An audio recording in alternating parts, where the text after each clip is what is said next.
안녕하세요. 역사 강사 이명입니다. 역바연에서 선정한 8월의 독립운동가는 몽양 여운형 선생님입니다. 여운형 선생님 활동이 매우 다양한데 하필 딱 8월에 정한 이유는요. 최근에 도쿄에서 7, 8월에 걸쳐서 올림픽이 진행이 됐는데 바로 이 올림픽 때문에 여운형 선생님 정해봤습니다. 그러면 올림픽과 여운형 선생님이 어떤 관계냐? 지금으로부터 85년 전인 1936년 8월 달에 베를린 올림픽에서 손기정 선수가 올림픽 금메달을 땁니다. 이 금메달 소식을 국내에 보도를 하는 과정에서 국내 언론사들 중에 일부가 손기정 선수 가슴에 있었던 일장기를 지워서 보도하는 일장기 말소 사건이라는 게 있었죠. 이 사건에 여운형 선생님이 연관이 되어 있으십니다. 그래서 8월에 겸사겸사 여운형 선생님을 정해봤습니다.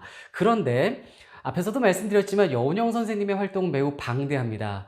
이분의 독립운동 그리고 활동 모든 것들을 제대로 보려면 2시간짜리 다큐멘터리로도 부족할 겁니다. 저는 10여 분 남짓한 영상을 찍는 것이기 때문에 여운형 선생님의 독립운동 활동을 간단히 정리해드리고 그리고 일장기 말소 사건 설명해드리고 정리를 해보려고 합니다. 그리고 여운형 선생님에 관련된 영상은 우리 역바연의 황연필 선생님도 촬영해서 올려놓으신 것들이 있어요. 그거 참고적으로 보시면 좋을 것 같습니다. 자, 그러면 여운형 선생님의 삶을 간단히 정리해 보도록 하겠습니다. 여운형 선생님은 1886년 경기도 양평 출신이십니다. 그리고 배제학당에서 공부를 하셨고요. 거기서 신식교육도 받으시고 기독교도 접하게 되셨습니다. 그리고 교회에서 선교사 보조 활동도 하셨어요. 이러다 보니까 선교사분들과도 가깝게 지냈던 그러한 시절을 보내셨습니다. 이후 청년이 되어서는요, 교육활동에 매진하십니다. 초당의수 광동학교에서 주축 선생님으로서 활동을 하시고 학생들 가르치셨습니다. 그리고 선교사분들하고 가깝게 지내다 보니까 외국 스포츠에도 관심을 가지셨던 것 같아요. 우리나라의 최초의 야구단인 YMCA 야구단이 있거든요. 이 YMCA 야구단에서 여운형 선생님이 선수로 활동을 하셨어요. 주장 역할까지도 하셨었답니다. 이런 시절을 보내셨어요. 체격도 건장하시고 운동을 매우 잘하셨다라고 알려진 분이 여운형 선생님입니다. 그리고 선교사의 추천으로 이제 중국에 유학을 가게 되세요. 난징에 가서 금릉대학에서 공부를 하시고요. 그리고 중국에서 이후 생활을 하시게 됩니다. 중국 상하이로 오셔서 교육활동도 하세요. 상하이에 인성학교라는 게 있었는데 인성학교에서 선생님 활동을 하셨습니다. 이 인성학교는 저의 외할머님께서도 다니셨던 학교예요. 그리고 1918년에 중국에서 신한청년당이 결성이 되는데 여기에 이 여운형 선생님이 주축 멤버로 참여를 하시게 됩니다. 이 신한청년당이 파리 강화회의에 김규식을 대표로 파견했었던 당이기도 합니다. 1919년에는 상하이에서 대한민국 임시정부가 출범을 하게 되는데 여운형 선생님이 임시정부의 임시의정원, 그 다음에 외무부의 차장 역할까지 역임을 하십니다. 그리고 1920년에는요. 고려공산당의 당원으로 또 활동을 하시게 돼요. 1922년 1월에는요.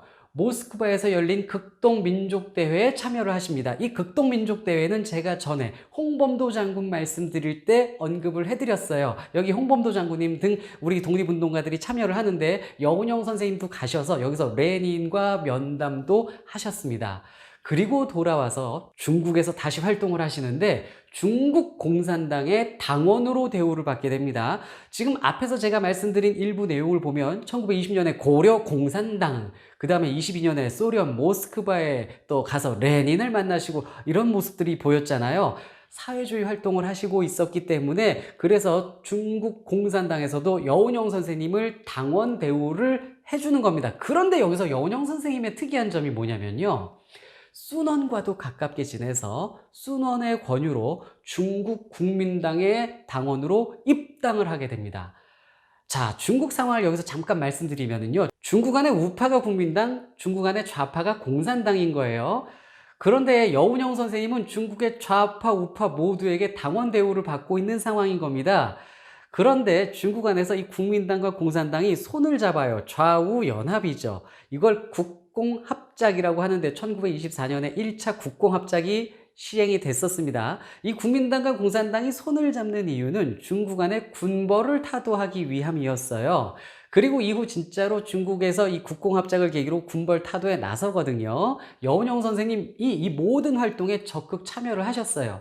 여운형 선생님이 중국 간의 좌우연합, 이 국공합작에 매우 큰 관심을 갖고 계셨던 겁니다. 이후 이 여운형 선생님의 활동을 보면요, 우리나라에서 이 좌우연합에 적극 나서십니다.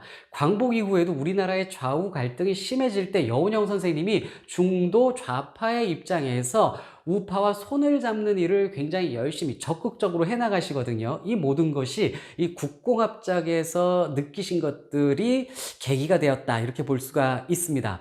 물론 중국 간의 국공합작은 1927년에 깨집니다. 국민당 장제스에 의해서 이 국공합작이 깨져버리는데, 이걸 보면서 이 여운형 선생님도 크게 실망을 하셨었다라고 합니다. 1929년에는요, 여운형 선생님이 상하이 주재 일본 영사관에 의해서 전격 체포되십니다. 그동안에 독립운동 해오신 것들이 이제 일본 눈에 가시가 됐겠죠. 체포가 되어 국내 압송이 되시고요, 재판 끝에 결국 감옥에 가시게 됩니다.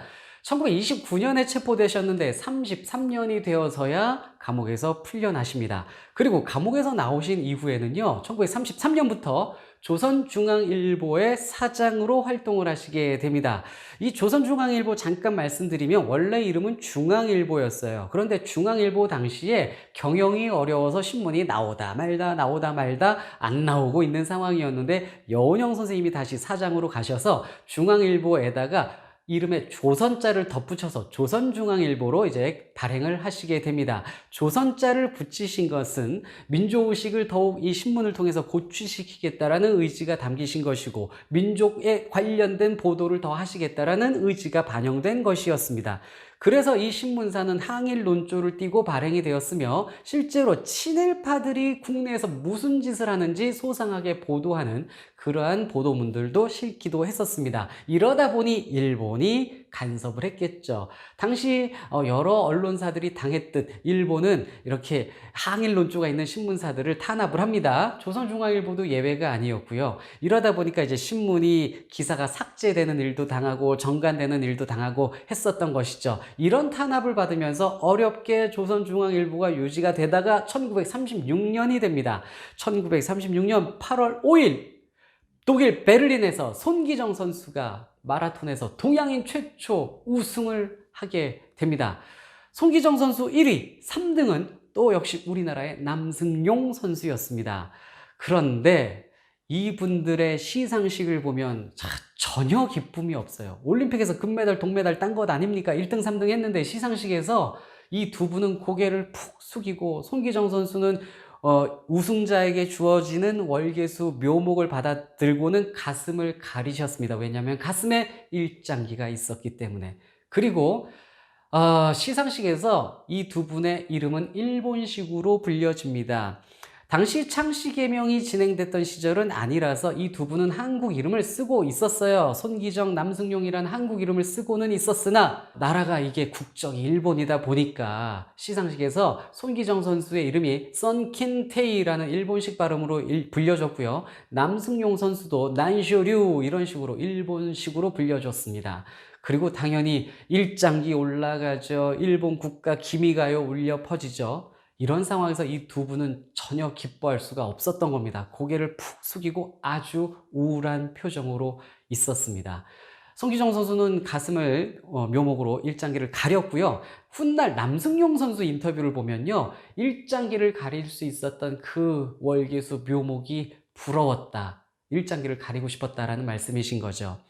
손기정 선수가 시상 끝나고 나서 고국에 있는 친구에게 베를린에서 보낸 엽서를 보면요, 세 글자 써 있습니다. 슬프다, 이렇게 써 있습니다.